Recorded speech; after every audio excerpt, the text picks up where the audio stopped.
Tu as dit c'est par la grâce. Oui, c'est la grâce qui te l'a accordé. Mais si la grâce t'a accordé ça à toi, ça veut dire que la grâce l'a refusé à quelqu'un d'autre. Ça veut dire qu'à chaque fois que Dieu opère ta délivrance pour ton travail, tu ne sais pas qui devait avoir ce travail-là. Tu n'étais pas le seul qui cherchait le travail. Lorsque les clients viennent chez toi pour acheter, il y avait aussi une autre boutique où ils pouvaient aller. Dieu a fait manquer à l'Égypte ses premiers-nés pour que toi tu sois délivré. Dieu a fait manquer à quelqu'un qui prie aussi pour le travail. Quelqu'un qui était même allé peut-être chez le féticheur pour le travail.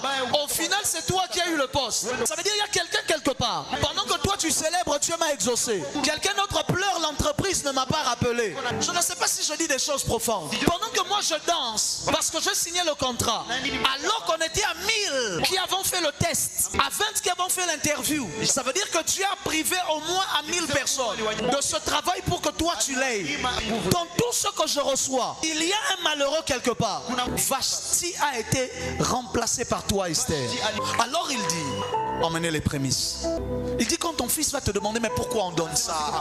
Est-ce que c'est important vraiment? Mon premier salaire, je dois manger, je dois être heureux. Il dit non, c'est une manière pour nous de nous souvenir qu'il y a quelqu'un à qui Dieu a privé d'avoir ça, pour que moi j'aie ça. Au-delà seulement du fait que je reconnais que ça vient de Dieu, mais je reconnais aussi que ça devait peut-être aller chez quelqu'un d'autre, qui était meilleur que moi, qui était plus qualifié que moi, qui avait des meilleures notes que moi à l'école. Je reconnais que ça devait aller chez quelqu'un d'autre, mais Dieu a privé cette personne-là de cela, et il me l'a donné à moi. C'est comme ça que quand Israël est entré à Canaan, ils ont fait 3 ans, ils ne devaient pas cultiver la terre. 3 ans, ils ne devaient pas cultiver la terre, ni manger le fruit de la terre. Les 3 premières années étaient les années de purification parce que c'était un peuple impur qui cultivait. La 4e année, Dieu dit la 4e année, vous allez cultiver la terre. Ils cultivent la 4e année. Mais Dieu dit, vous ne mangerez pas ça. Vous allez emmener ça comme prémisse devant l'Éternel. Parce que la 4e année, c'est pour reconnaître que Dieu nous a donné un pays qui n'était même pas à nous. Parce que Dieu a chassé les Jébusiens, les Étiens, les Éviens, les Phérésiens, les Cananéens, pour que Israël s'installe là-bas. Tu ne peux pas entrer, tu commences à manger seulement. La terre va te vomir. Il faut d'abord que tu prennes les prémices, que tu viennes donner à Dieu. Pour dire à Dieu, je reconnais c'est que si moi j'ai eu ça, c'est qu'il y a quelqu'un d'autre qui pleure quelque part. Si moi j'ai eu ça, c'est qu'il y a quelqu'un d'autre qui pense que Dieu l'a oublié quelque part.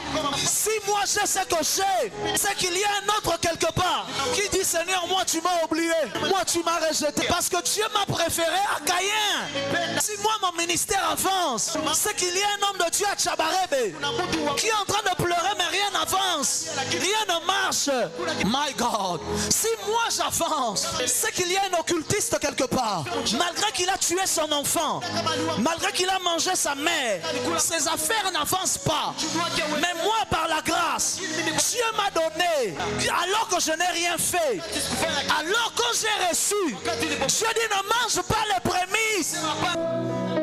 Parce que tu dois venir pour dire à Dieu, si j'ai ce que j'ai. Ça veut dire qu'il y a des gens quelque part à qui tu as privé d'avoir ce que j'ai. Penses-tu que tu es le seul qui prie pour le travail? Penses-tu que tu es le seul qui prie pour ce mariage? Et toi Dieu t'avait exaucé, alors que tu savais même que pour cet homme-là vous étiez à 5 en train de vous battre. À la fin toi tu optes dans le mariage.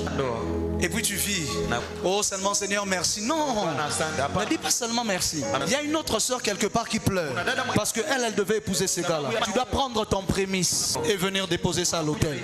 Vous voyez ce qui a détruit beaucoup de personnes, ce qui a détruit beaucoup de mariages, ce qui a détruit beaucoup de travail.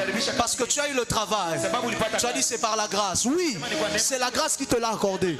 Mais si la grâce t'a accordé ça à toi, ça veut dire que la grâce l'a refusé à quelqu'un d'autre. Et cette personne-là pleure. Parce que pendant qu'Israël sort de l'Égypte, ils n'ont pas laissé les Égyptiens en train d'acclamer. Ils ont laissé tout un pays en deuil, en train de pleurer leurs enfants.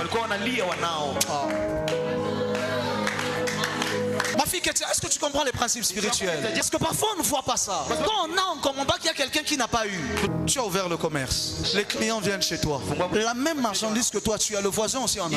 Le voisin va rentrer et dire, ah, je n'ai même pas vendu aujourd'hui vraiment. Ah. Toi tu rentres, tu es heureux. Et tu prends, tu manges. Tu manges. Tu dois prendre d'abord les prémices. Dire à Dieu, parce que tu m'as délivré en tuant les premiers-nés en Égypte, je prends aussi mes prémices à moi. Je te le donne aussi.